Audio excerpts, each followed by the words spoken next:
Now I'm going to tell you how to make a simple jig hook by hand. Guys, I'm going to make a red jig using small red hooks. Write in the comments if you've ever seen a jig hook for sale with a red shank. For example, I have never seen one where the fore end itself was red. Now we're going to make a jig hook that resembles a bait. This will be a red jig that is made very quickly, guys, and it's really simple. Here are 2 tiny red hooks.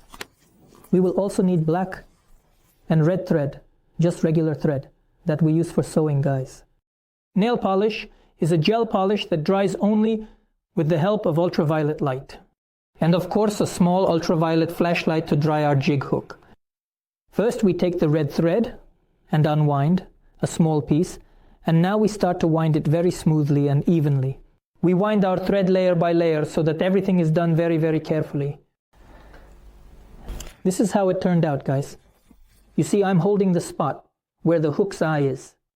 Until now, in the round nose pliers, the 2 ends of the thread have been pulled to the side, something like a moth. True. On top of our red thread, so to speak, as a second layer, we begin to wind the black one. You'll need just a little bit of black thread, just enough to create a small head for the bait. Next, we take some glue and apply a small drop. Just a little bit. The beauty of this glue is that it won't dry until we shine this beam of light on it. No matter the temperature, we start shining it and you'll see it drying right before our eyes. This is the miracle that happened. Let's take a picture of it now. And the excess edges, these threads can be simply cut. That is, if the hook is a 4, then making such a beautiful jig is not difficult at all, guys. You see, from the 4th hook, it's very easy to make an ant or a moth, how to put it correctly. I think it turned out really great. The jig looks voluminous, empty inside, very similar to some kind of bloodworm or something. A caterpillar, maybe. Like this.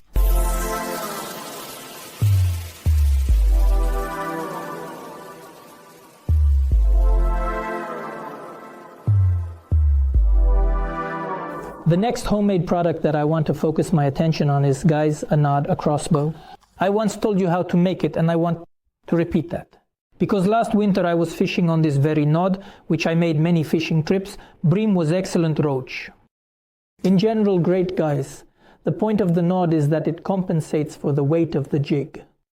If you're fishing with a heavy jig, the fish won't feel it when they take it. And the nod is due to the fact that it has a very long stroke. You see, you can see the entire bite. That is even far from the side. Either you are fishing on the street or in a tent in another region, you will see a bite. The nod stands like this. Ribka lays it out, it rises to the very top. Now I'm going to tell you how to make it, friends. But I think you've understood all the advantages. This is the perfect tackle for catching bream. To make the bobber, we need some steel wire, a fairly stiff rubber band, and some tool to help us bend the bobber comfortably. First of all, we need to take a piece of wire about 30 centimeters long, as I mentioned. We need to straighten out this edge, guys, somewhere in the middle, and make a few bends. The first bend we make is right here, like this. Wow. We have a nice SGBK with 2 bends here. And guys, the width is important. This should be the same as your rubber band, since there are a lot of rubber bands available on the market right now. So guys, take the rubber bands you bought and make it about the width of the band, maybe a little smaller. A little bit more doesn't really matter, just make this bend. I can't tell you how many centimeters that is, because as I said, everyone's rubber bands are different. This is approximately how I got this thing. Now we need to lift this edge. Well, also guys, we take it up a few centimeters like this and lift it up. On one side, we lifted it to the same distance on the other side. So we've made these 2 bends together. After that, we need to make a reverse bend here. So we take it, hold it tightly, then we also leave a few centimeters and bend it in the opposite direction. Our wire, this reverse bend, needs to be pressed tightly here so that it's snug. We do the same on the other side. We take it to the same distance. And we press both on. We're doing a little bit of squeezing like this. Well, this is what we got. I slightly bent it at the bottom. Here, it needs to be attached to our fishing rod. Here's our winter fishing rod, guys, and we need to attach this whole thing here like this using some tape. And we wrap all of this tightly. Once we've secured our setup on the rod, we can easily slide it into the fishing rod. So we end up with this kind of thing. Now we need to take a heat shrink tube with a diameter that allows it to fit in there twice. Here's our rubber band. You see, it fits in there perfectly, just like that twice. The heat shrink tube should be this diameter. And we need to make a small cut in the middle, a slit, so to speak. Carefully we cut this thing. On one side and on the other side, buddy, opposite each other accordingly. Here's our setup, here's our already cut heat shrink tube, and we're threading the rubber band through it twice, as I mentioned. Here's our rubber band threaded through. We put it on one side and the other side of our setup. Now for our setup, we need to use a bobber. The nod can be either metal or Lavsan. It needs to be quite stiff, guys. You shouldn't use one that's too soft. In my case, it's this kind of metal bobber. Now our task is to thread our bobber through this hole that we made so that it fits between the two rubber bands. It has to be right in between them, not on the side, but in between. And it came out on the other side. We need to adjust the bow fishing bobber so that our bobber is in this position. That is, for this we remove one edge of the elastic and simply make several turns. This is how we wind it up and put it back on. So I've just adjusted this tackle. Let's imagine we have a jig under the water. When we're laying it out, the rubber band slightly compensates for the weight of the jig, and the bobber rises. Also, guys, if we went somewhere we had a good layout, we will see this picture. Just when we had the setup, the bobber is just standing there, raised up, and that's thanks to our rubber band. So we come in and we realize that we either need to check the bait or something happened. It has a very large amplitude of oscillation, as you understood. So even a small bite will be very noticeable with such a high leverage, guys. It's really cool. Do you see? It's going to be really cool. If it bites down, we'll see a bite down. If it bites up, then we'll see a bite up. The ideal position of the tip is when it's almost horizontal, but in this case, as it is now, like this, and the chest of the jig is very easy to adjust. One turn removed, one turn added, or you can even adjust the length of the knot itself between the rubber bands. You see, it gets higher, then lower, goes down. As you understand, there are only pluses, but there are also minuses. This, guys, is a bulky rig that is not that easy to assemble. You see, the nod will still stick out about 15 centimeters if you pack your fishing box. And guys, the second minus is fishing outside the tent. That is, the gear can get a little tangled outside, and from a strong wind the nod can wag a little on its own if you use a light jig. If you use a heavier jig, then everything will be just great, and the tip performs at 200%. The bomb, or as it's called in other regions, the balda, is a very effective rig, in my opinion. About 90% effective, guys, out of 100. It's just a crazy tackle, in my opinion, the stupidest one. I don't understand why the perch takes it. Everything is done rather primitively, so simply that it would seem that there is nothing for the fish to take here. There is nothing for the fish to take here. But the perch bites quite well and simply loves this thing, and in short, rushes to nothing. Now I'll tell you what you'll need for this rig and how to make it as easily as possible. This is the cheapest and easiest way. Surely there's a woman in your family, whether it's your mom, grandma, or sister who does beadwork. I think everyone can find beads at home. No, you can buy it either at a sewing supply store or at a fishing shop, but it will be more expensive there. We'll need red beads, black beads, and some small tubing like this from wires. Whether it's black, blue, red, or any other color, guys. So we'll need beads. The main bulk of the beads is red. That's right, we need the red color the most. In this rig, the hook you use is very important. It should be small, like for ultralight fishing, and have a wide eye. The wide eye, this little loop, must be there, guys, for sure. So the rig will work more effectively. How is this rig made? It starts with the hook. We take the red beads and fill the shank of the hook with red beads all the way to the edge. And I want to point out right away, pay attention. The beads should move freely on the hook. They shouldn't be tight. They should be able to slide around easily. Now that we've almost filled it completely, on the shank of the hook, we put a black bead at the end. We have created a color that resembles a maggot, and the bead is moving freely with a black bead at the end. Now we secure all of this with our little tubing. It doesn't matter what color it is, blue, red, or black. It doesn't really matter much for you guys at this point, but the main thing is at this stage, the main thing is that your bead moves around. It should have a free range of motion, see? It's moving around for me. Basically, if you've put it on too tightly and there's no room left for the tubing, it shouldn't be that tight. Your tubing should be slightly above the point of the hook, at the same time so that your beads can walk freely. You see, here he is walking freely. He has free movement. It's better to take off one bead than to just squeeze them on tightly. Guys, you need 3 of these hooks with this kind of bead for one rig. 3 hooks and a weight. Now I'm going to tell you how to make a weight for this rig in the simplest and cheapest way possible. For this rig, the easiest way to make a weight is from these. These are, so to speak, sliding weights for summer rigs. Our task now is to take the weight and cut it in half right down the middle using a utility knife.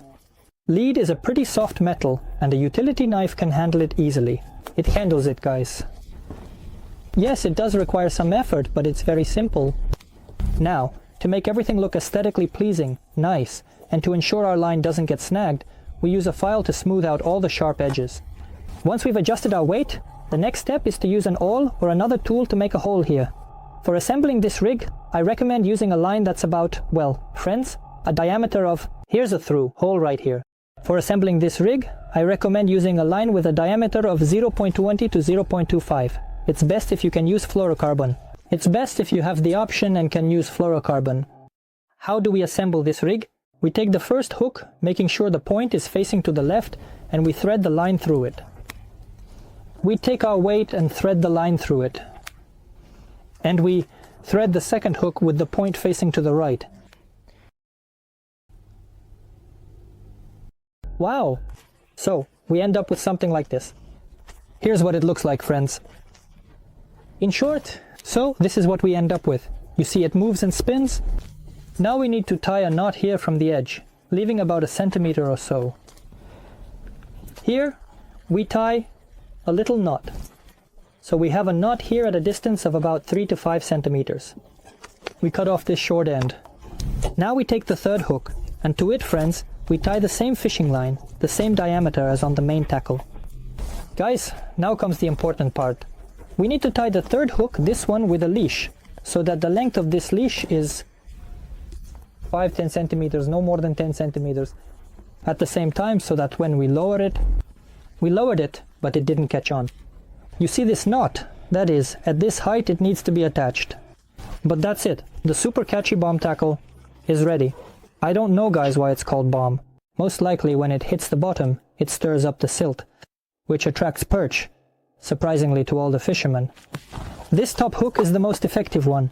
Anyone who makes this rig using my method, guys, will definitely not regret it. Also, let me know. Thanks. I'm telling you seriously, a leash. This one is definitely going to smash the perch. Here we have 2 floats for winter fishing. They seem to be okay, universal floats, but when the fish are sluggish or not biting consistently, it's not always easy to see the bite. Now we're going to upgrade these floats. For this, we take a small piece of wire. We make a little loop on it, and around this loop we wrap some loops around it. Now we take the second piece of wire, thread it through the loop, and make exactly the same kind of loop. Just with your hands, guys. So to speak, a loop within a loop should be formed. Now, we take our float and stick one loop into it from above, tightly with the eye, and from above. The second float is already on the reverse side, loop into loop. And we will get it, guys, when we tightly connect all this now. This is the kind of float we can make. We need to glue this part down so it doesn't come apart using super glue. For example, I will carefully use UV gel polish in the same way, with a flashlight and gel polish. The main thing is not to glue the rings together so that they can move freely. So, what's the beauty of this float? Guys, this is what it looks like. At the bottom, there's a shot.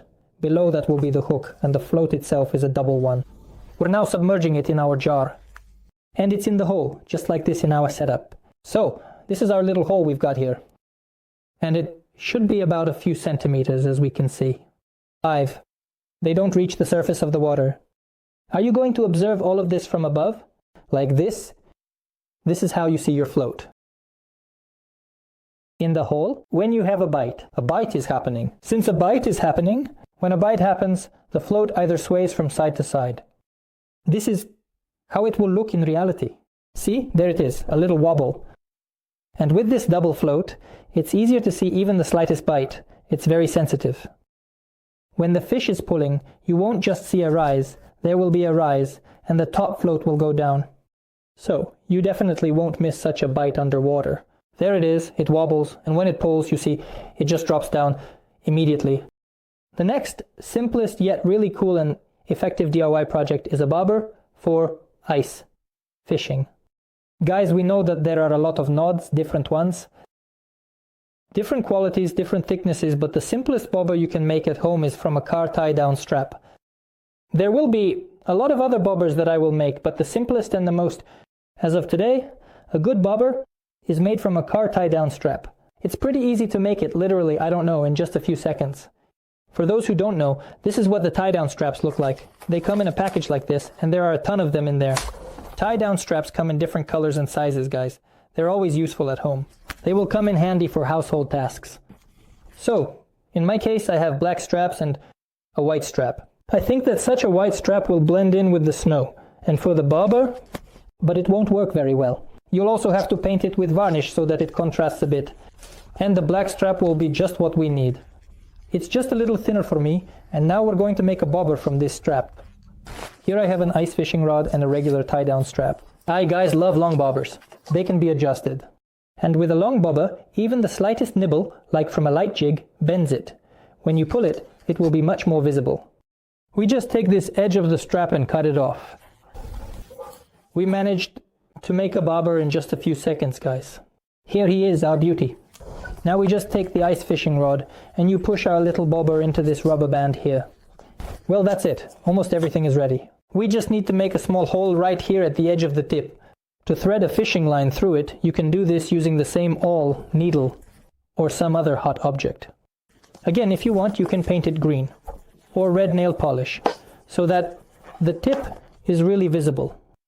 I just made a small hole, just the diameter of the fishing line. It will fit perfectly.